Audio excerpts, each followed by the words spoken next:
explain Thank something. you. Oh, Jesus, AIDS kicking in. I'm going to explain, first of all, why I got this attitude. A lot of people know that I've been to Brazil 10 times at least.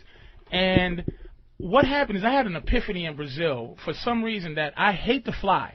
I hate to fly.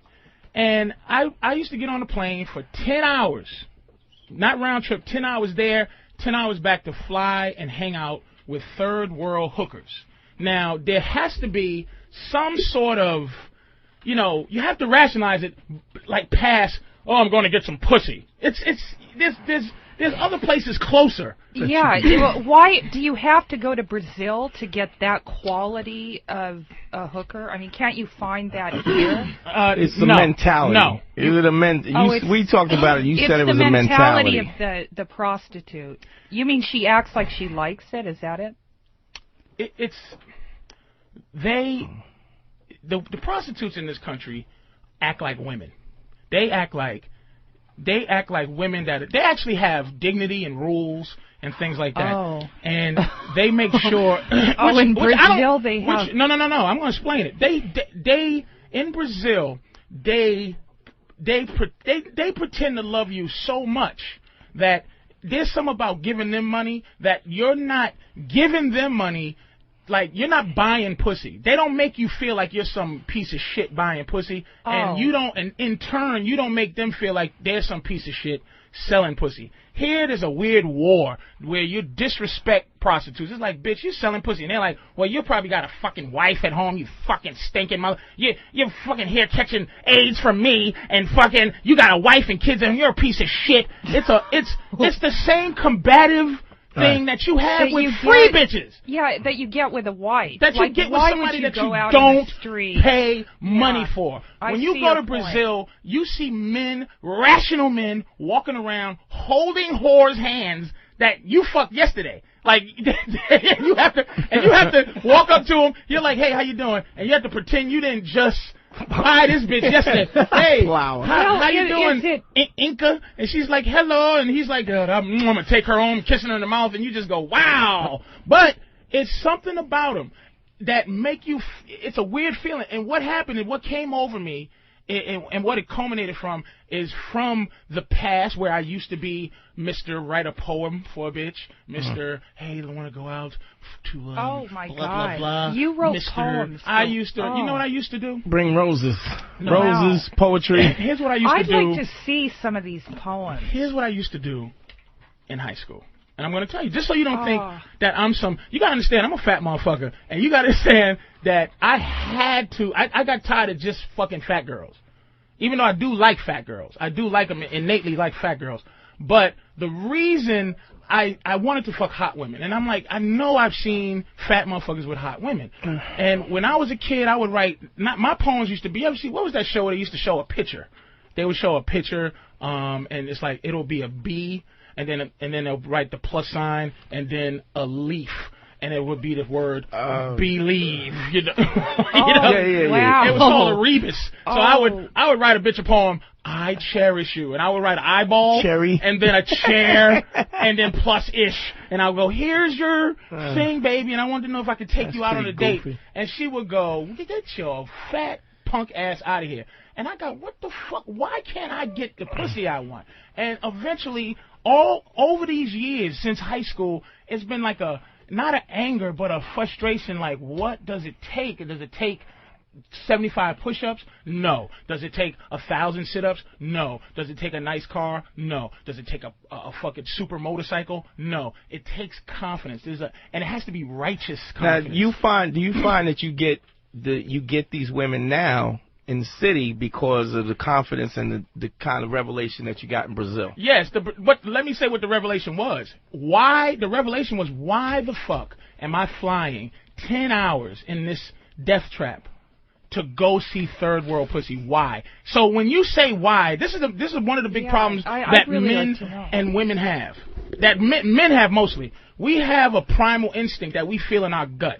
And a lot of times, the fact that the world's so pussy now, that I believe that's just infested with vaginas and how they think, that men cancel out their the primal. That thought where, you know, if your wife does something, you know, or this guy's wife does something, and that guy's wife does something, they get a feeling like in your stomach. Your woman ever do something, and in your stomach you go, this fucking bitch. But it's like she does it, and it's something about what she does that isn't wrong. You can't pinpoint what it is. Like if you go, bitch, you out your mind? She'll go, what? All I did was ask for the orange juice, and you know she did something other than that. Right. But you can't. There's the intention. There's the intention of what is going on behind that. Yes, it's manipulative.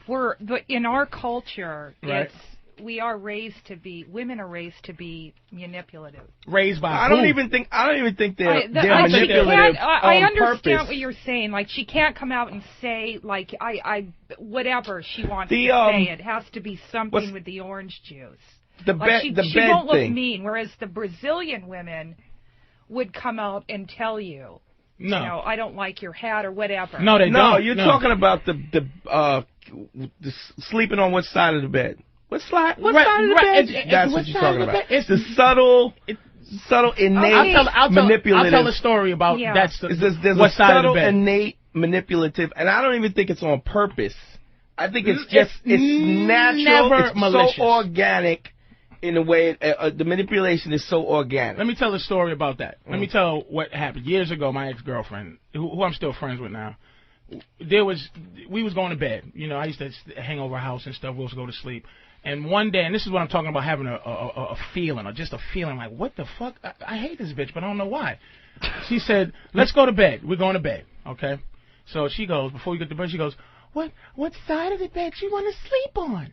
And I go, well, this side. Then she goes, but then I won't be able to see the television. So I'm like, in my gut, I'm like, well, what the bitch? I didn't ask which side of the bed to sleep. Just get on the fucking side of the bed you want to sleep on.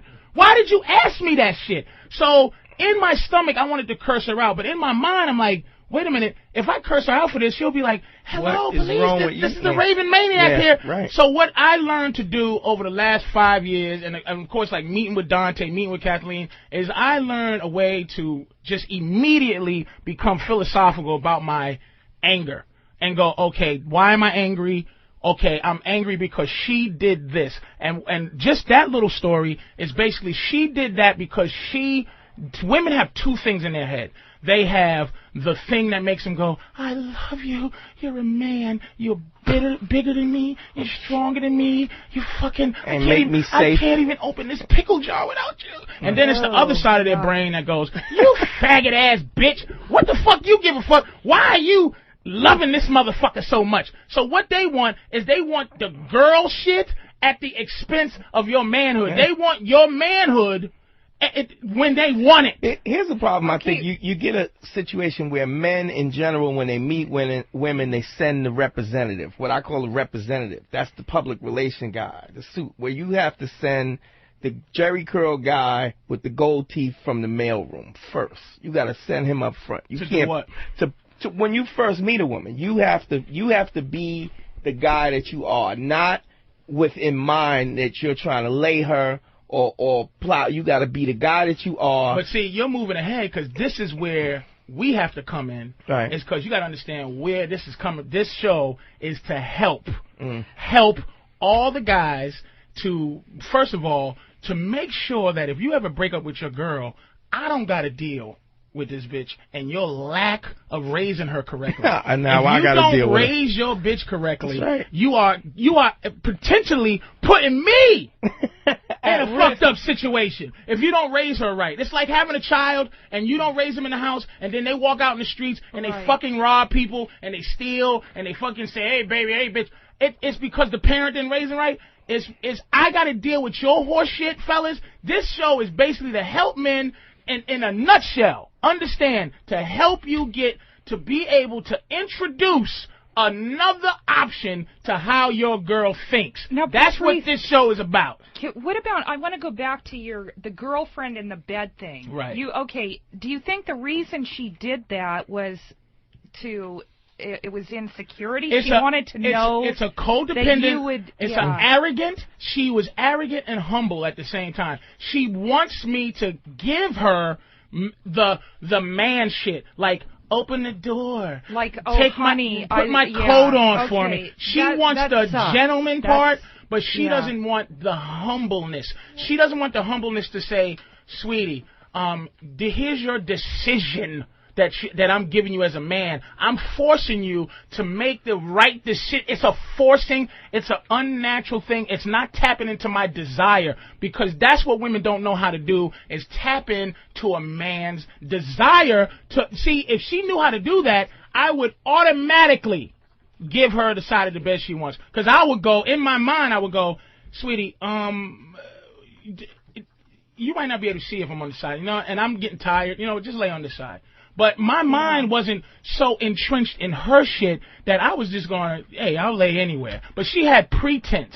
You understand? And I picked up on the pretense. That's what my stomach picked up on, was the pretense that she had to I'm like, what? And her question of where you want to sleep is not an honest. It's not an honest question. Right. And that's the point. Primal instinct that we get as men. It just seems absurd to me. But of course. As a woman, though, I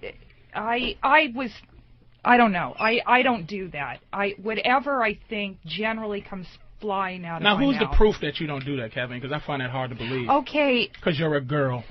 Really? You're having trouble saying what you feel now. You're going, because she's bumbling over her words because she wants to, exactly, it's her other half. Dialogue. Let me tell you what's going on. If you're listening, I would not. If I wanted to watch TV, I would say, could I lay where I could see the TV? Yeah, but here's what happens. Shut up. I don't understand why anyone wouldn't.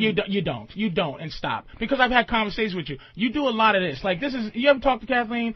The one thing that bugs me is she goes, because she's trying to find the right thing to say. You're less emotional than most because you have a few personalities. Kathleen is like a chick dude, and she's in constant, both sides, her masculine and feminine aspects is always at odds. Like, it's always at odds. Because you're finding that way to say what you want to say.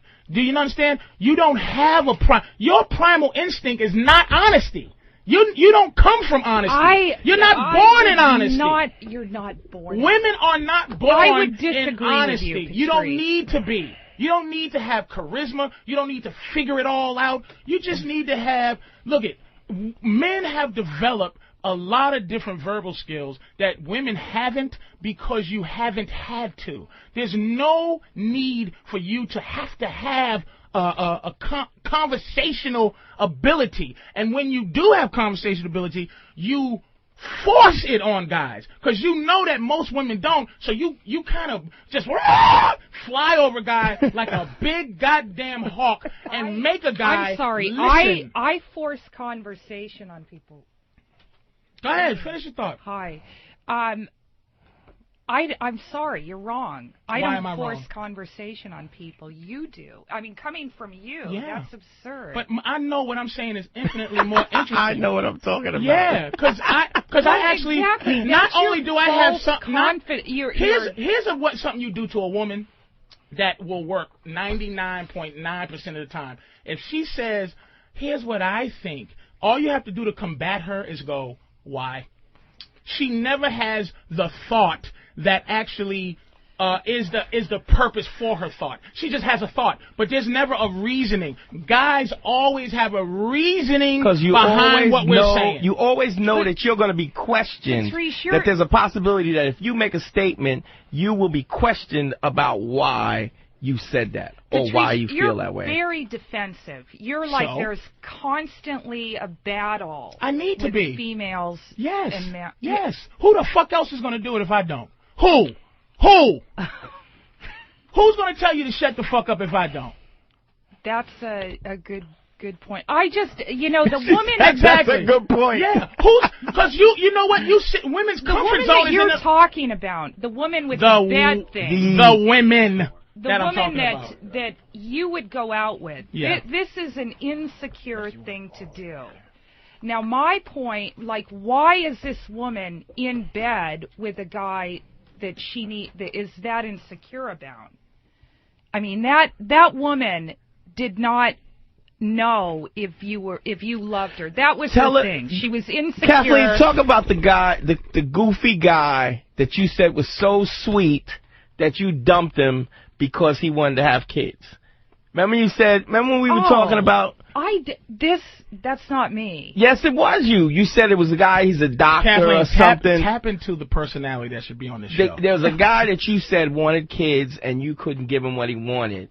So, okay, you know what I'm talking about? Kids, but yeah, or whatever, your career. He was a doctor. Now wait, what's the point of the story though? What's the point for you to get ready to say this story? What point is? This was not an emotional thing though. The point is that you said what you said. You said that you left him alone. You really liked him. You said you really loved him, but you let him go because you loved him and you couldn't give him what he wanted, which is crap. Bottom line is, if you love somebody, you're willing to give... Wait, let him tell the story, though, Dante. Let him tell the story. It's a very basic thing. We were together. What he really wanted was, to be married and have a different kind of life than when I was leading. He's like a doctor, gets up at 6. Mm-hmm. I'm running around doing comedy.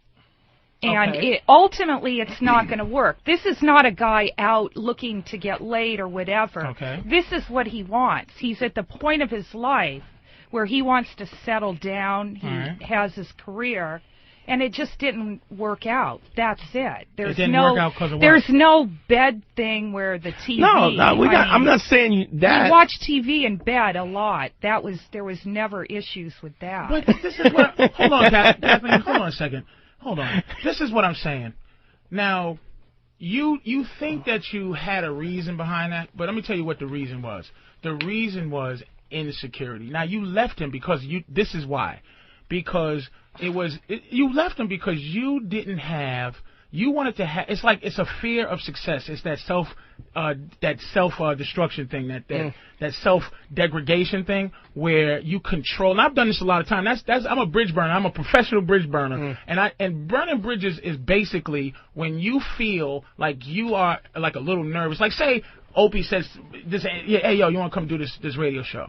And I am scared out of my balls, right? I come here, I do something to try to fuck up this radio show, but on my terms.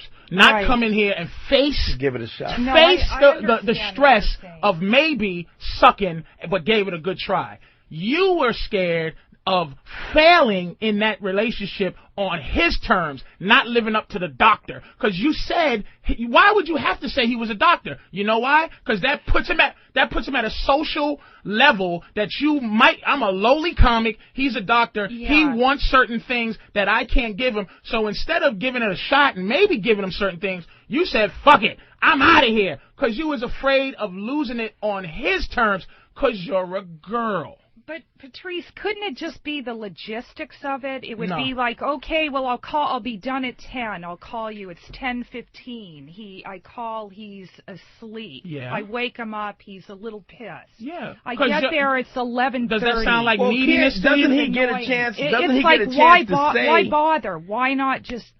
Doesn't he get a chance to say what he'll put up with? Like, if you give it a shot and you give all you could give, doesn't he get a chance to say what is enough or what's not enough? You made the decision for him. You bailed on it before him instead of saying, this is what I got to give, is that enough? And he could have said, hey, it's not enough for me, and then you would have went each other's separate ways.